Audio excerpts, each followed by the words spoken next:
Apa yang kita ketahui tentang lautan hanyalah sedikit saja dari sekian banyak rahasia yang ada di dalamnya. Planet kita, 70% bagiannya adalah wilayah lautan, tetapi lebih dari 80% wilayahnya belum dijelajahi.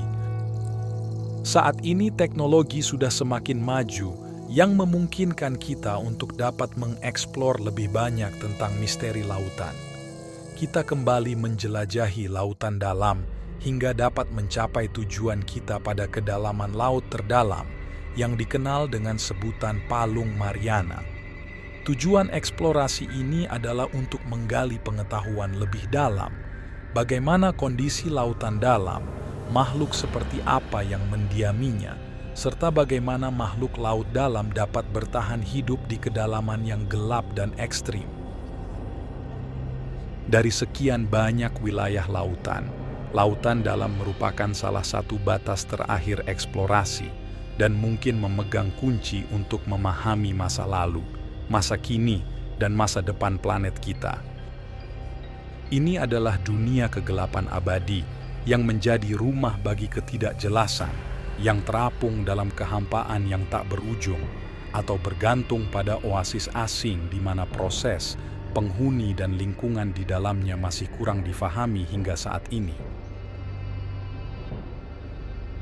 Setelah menyelam di kedalaman 200 meter lebih, sinar matahari sudah mulai meredup. Di kedalaman ini sudah merupakan bagian dari zona senja, yang artinya hanya sedikit menerima sinar matahari, dan semakin kita turun pada kedalaman, maka akan semakin gelap. Walaupun kondisi di tempat ini sudah cukup gelap, tetapi masih banyak kehidupan yang ditemukan di sini. Dan terkadang, apa yang kita dapatkan adalah kisah yang tenggelam di dalam kegelapan, bangkai kapal yang menjadi saksi yang terdiam, meninggalkan kisah para pejuang dulu. Dan saat ini, kapal ini menjadi rumah bagi para penghuni kedalaman, memberikan tempat untuk mereka berlindung dan mencari makanan. Penghuni lautan dalam bertahan hidup dengan berevolusi, menyesuaikan diri dengan lingkungan, hingga dapat bertahan hidup di kedalaman yang ekstrim. Keajaiban ciptaan Tuhan yang memukau, bawah laut yang penuh dengan kegilaan evolusi kehidupan. Tidak seperti di perairan dangkal yang penuh dengan kehidupan, di dalam perairan atau lautan dalam kondisinya jauh sangat berbeda. Tempat ini amat sunyi, tidak ada siang dan malam. Waktu terasa berhenti di tempat ini. Hanya ada kegelapan abadi, kekosongan, serta kehampaan. Tetapi di balik semua itu, bisa kita katakan di sini adalah tempatnya keajaiban. Kehidupan yang berbeda dari penghuni kedalaman, dengan minimnya cahaya yang masuk pada kedalaman, makhluk laut dalam mengembangkan struktur tubuh mereka untuk bertahan hidup.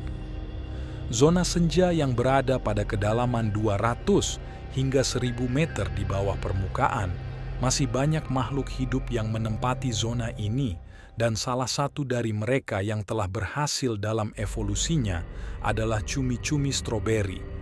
Dari corak warnanya kita bisa mengerti kenapa cumi ini dinamakan dengan nama stroberi. Tetapi yang membuat cumi ini unik bukanlah dari namanya, melainkan dari perbedaan kedua matanya.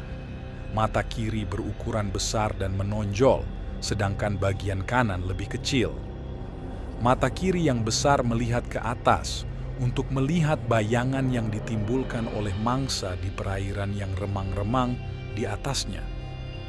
Bentuk tubular mata membantu mengumpulkan sebanyak mungkin cahaya di kedalaman, sedangkan untuk bagian mata kanan yang ukurannya lebih kecil berfungsi untuk mencari kilatan bioluminesensi yang dihasilkan oleh mangsa atau predator yang bersembunyi di perairan yang lebih gelap di bawahnya.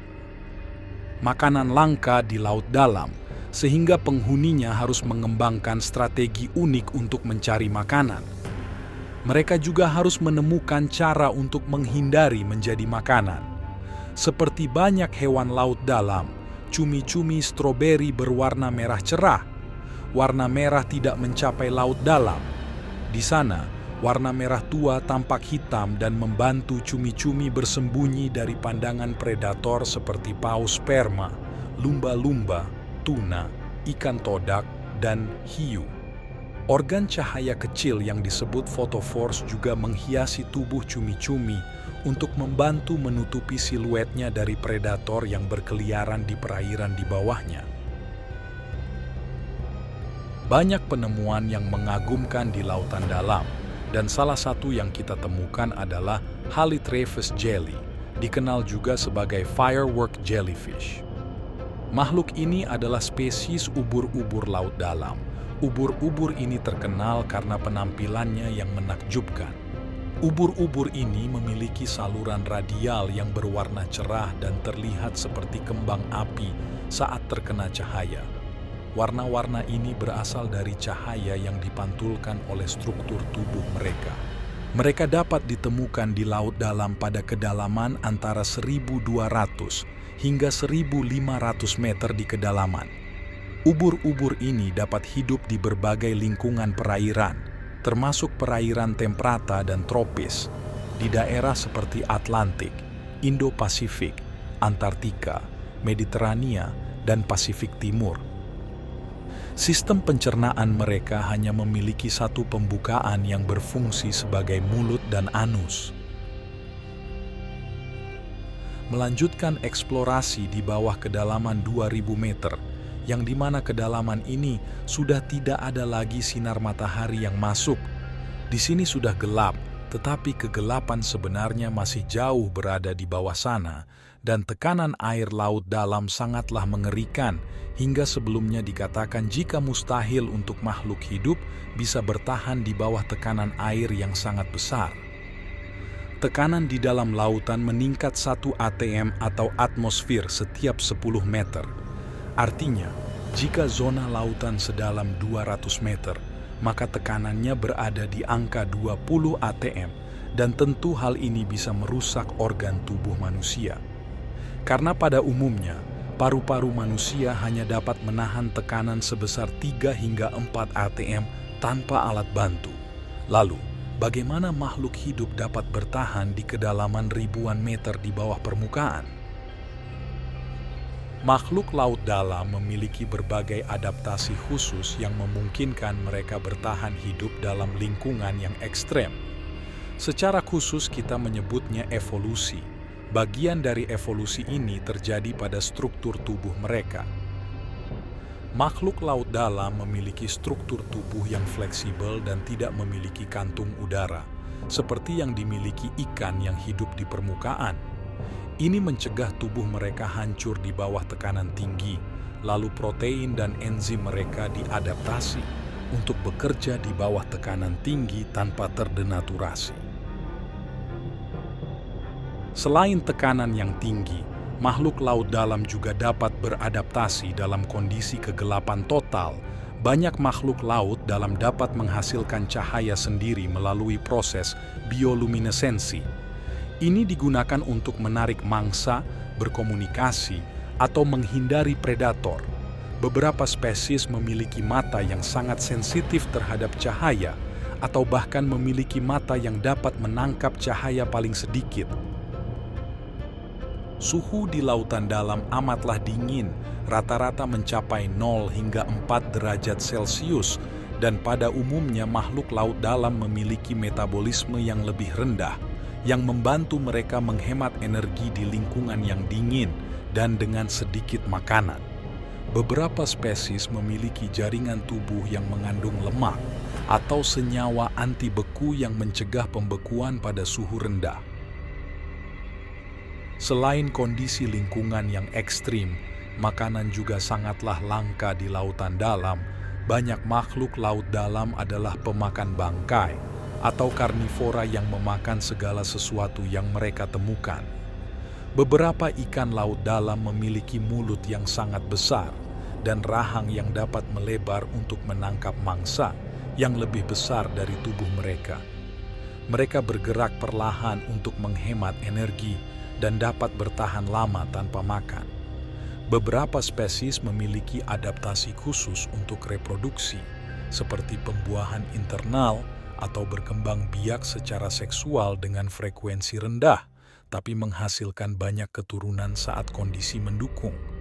Adaptasi-adaptasi ini memungkinkan makhluk laut dalam untuk hidup di salah satu lingkungan paling keras di planet ini, tempat yang sangat berbeda dari permukaan laut yang lebih hangat, terang, dan bertekanan rendah. Makhluk laut dalam bertahan hidup dengan cara mereka masing-masing, dan dalam video yang lalu, kita telah menunjukkan pertemuan dengan paus sperma di bawah kedalaman. Apa yang ada dalam pemikiran adalah bagaimana paus sperma bisa bertahan di kedalaman lautan. Ketika paus sperma mencari makanan, mereka akan menyelam ribuan meter di bawah air dan bisa menahan napasnya lebih dari 1 jam. Bagaimana cara paus ini bertahan dari tekanan laut dalam yang begitu tinggi, sedangkan paus sperma bernapas dengan paru-paru? Menurut penelitian, paus sperma memiliki beberapa adaptasi fisiologis yang memungkinkan mereka menyelam ke kedalaman laut yang sangat dalam, di mana tekanan air sangat tinggi. Beberapa adaptasi ini meliputi struktur tubuh yang kuat. Tubuh paus sperma dirancang untuk menahan tekanan tinggi. Tulang-tulang mereka lebih solid dan kurang berongga dibandingkan mamalia darat, yang membantu mengurangi risiko kerusakan di bawah tekanan ekstrim.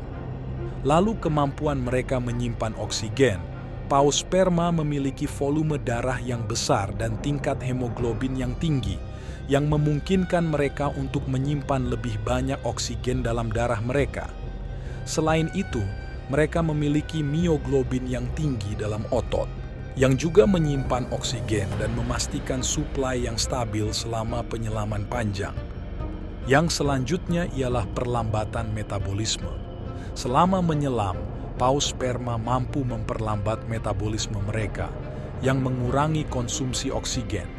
Mereka juga dapat mengalihkan aliran darah dari bagian tubuh yang kurang penting ke organ vital, seperti otak dan jantung. Dilanjutkan dengan kemampuan mengompres paru-paru. Paru-paru paus sperma dapat mengempes dengan aman di bawah tekanan, mengeluarkan udara dari alveoli ke saluran pernapasan yang lebih besar, sehingga mengurangi kemungkinan nitrogen diserap ke dalam darah dan mencegah masalah seperti dekompresi. Paus sperma juga memiliki organ spermaseti. Spermaseti adalah organ besar yang menonjol yang berada di kepalanya.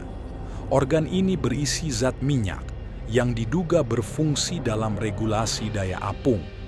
Dengan mengubah suhu minyak spermaceti, paus dapat mengubah densitasnya, membantu mereka mengatur daya apung selama menyelam dan naik kembali ke permukaan. Adaptasi-adaptasi ini memungkinkan paus sperma untuk menyelam ke kedalaman yang luar biasa dan bertahan dalam kondisi yang akan berbahaya bagi banyak makhluk lainnya. Kita masih terus bergerak menelusuri dasar lautan dalam. Terlihat di depan kita seekor ikan yang sepertinya sedang menunggu mangsa. Dia adalah ikan tripod. Ikan ini juga dapat bertahan di lautan dalam dengan suhu yang dingin dan ekstrim. Biasanya mereka dapat ditemukan di kedalaman 900 hingga 4.700 meter di dasar laut. Mereka mendiami daerah beriklim sedang dan tropis di Samudra Atlantik, Pasifik, dan Hindia. Mata mereka sangat kecil karena hasil evolusi lingkungannya yang gelap. Ikan ini menghabiskan sebagian besar hidupnya di dasar laut dengan bantuan dari 3 tonjolan yang memanjang dari siripnya yang telah dimodifikasi. Saat mereka berenang, sirip panjang mereka yang telah dimodifikasi akan mengapung di bawahnya. Sirip dada di belakang kepalanya berfungsi seperti antena. Merasakan getaran mangsa yang berenang mendekat, sirip ini juga membantu mengarahkan mangsa ke mulutnya. Ikan tripod bersifat hermafrodit simultan, artinya dia memiliki alat reproduksi jantan dan betina. Jika mereka tidak menemukan pasangan, mereka dapat membuahi sel telurnya sendiri dengan melepaskan sel telur dan sperma.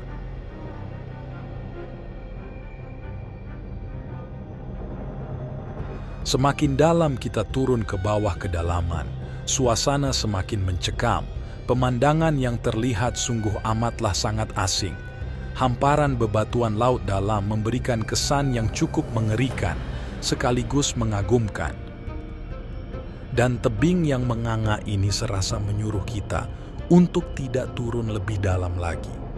Kondisi ini semakin membuat kita ingin tahu ada apa lagi di kedalaman lautan. Tempat ini sangat dingin, sunyi, sangat hampa di kedalaman ini. Tekanan jauh lebih kuat di sini. Bisa terbayangkan bagaimana keadaan di sini tanpa lampu penerang kapal. Sungguh gelap yang sangat gelap. Dari gelapnya kedalaman lautan, hampir semua penghuninya tidak memiliki fungsi mata untuk melihat, hingga mereka mengevolusikan organ lain untuk dijadikan sebagai pengganti fungsi penglihatan. Palung Mariana merupakan tempat terdalam lautan, adalah jurang yang berada di dasar lautan. Kedalaman yang sangat dalam, lebih dari 11 km kedalamannya. Tetapi di tempat ini, masih ada makhluk yang hidup di dalamnya. Walaupun penyelaman sudah bisa mencapai Palung Mariana, tetapi penelitian masih sulit dilakukan. Dan secara bertahap serta sangat perlahan, penelitian masih terus dilanjutkan. Mungkin tidak begitu banyak, tetapi kita masih menemukan makhluk yang hidup di kedalaman Palung Mariana yang menjadi batas terdalam lautan. Kita menuju 5 km di bawah permukaan, kedalaman yang sangat jarang dijelajahi. Umpan yang sudah kita siapkan adalah untuk menarik penghuni kedalaman, walaupun penglihatan penghuni laut dalam tidak berfungsi atau kurang berfungsi, tetapi mereka dapat membedakan mana mangsa atau predator atau ancaman yang mendekati mereka.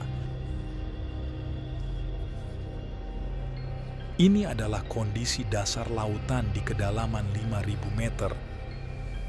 Perlahan penghuni kedalaman ini mulai bermunculan. Aroma dari ikan yang menjadi umpan menarik perhatian mereka untuk mendekat. Beberapa spesies ikan dan udang menghuni kawasan ini. Kebanyakan ikan yang menghuni lautan dalam memiliki tulang yang lunak. Hal ini merupakan evolusi mereka untuk bisa bertahan hidup di tempat yang ekstrim. Di bagian terdalam lainnya, kita juga menempatkan umpan yang dimaksudkan untuk membuat penghuninya mendekat. Dari kedalaman 5.000 hingga 8.000 meter, penghuninya tidaklah jauh berbeda. Dan untuk saat ini, titik terdalam Palung Mariana masih dalam penelitian yang cukup sulit, hingga masih ada bagian-bagiannya yang belum dijelajahi. Tetapi perjalanan menjelajah lautan dalam masih terus dilanjutkan.